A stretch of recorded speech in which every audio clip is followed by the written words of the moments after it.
आपण पाहत आहात बागलाण वृत्तांत, खबरबात महाराष्ट्राची। पिंगळवाडी येथील जिल्हा परिषद प्राथमिक शाळा येथे आज दिनांक 16 जून रोजी पहिली ते चौथीच्या विद्यार्थ्यांचे विद्यालयामार्फत व ग्रामस्थांमार्फत स्वागत करण्यात आले।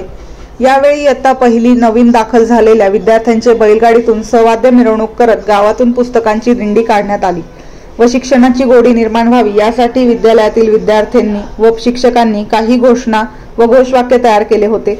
यावेळी विद्यालयामार्फत विद्यार्थ्यांना गोड मिष्टान्न देऊन आजचा उत्सव समारंभ साजरा करण्यात आला। तसेच कर्मवीर भाऊराव पाटील विद्यालयात सुद्धा हा उत्सव साजरा करण्यात आला। यावेळी कर्मवीर भाऊराव पाटील विद्यालयात सुद्धा बैलगाडीतून इयत्ता 5वीत दाखल झालेल्या विद्यार्थ्यांचे स्वागत गुलाब पुष्प देऊन स्वागत करण्यात आले। तसेच विद्यालयाच्या आवारात रांगोळी साकारत वेलकम सुस्वागतम असे स्वागत करण्यात आले। यावेळी जिल्हा परिषद प्राथमिक शाळा व कर्मवीर भाऊराव पाटील विद्यालय पहिली ते 8वी पर्यंत विद्यार्थ्यांना मोफत पाठ्यपुस्तके वाटप करण्यात आले। तसेच आजच्या दिनी गणवेश सुद्धा वाटप करण्यात आले।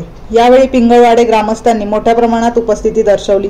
विद्यार्थ्यांच्या स्वागत समारंभ कार्यक्रमासाठी जिल्हा परिषद प्राथमिक शाळेचे मुख्याध्यापक व शिक्षकेतर कर्मचारी तसेच कर्मवीर भाऊराव पाटील विद्यालयाचे मुख्याध्यापक व त्यांचे शिक्षकेतर कर्मचारी उपस्थित होते।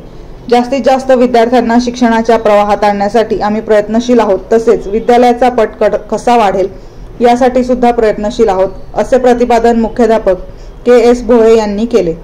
या प्रसंगी गावातील ग्रामस्थ मोठ्या संख्येने उपस्थित होते। ग्रामस्थांनी विद्यार्थ्यांना भावी वाटचालीस हार्दिक शुभेच्छा दिल्या आहेत।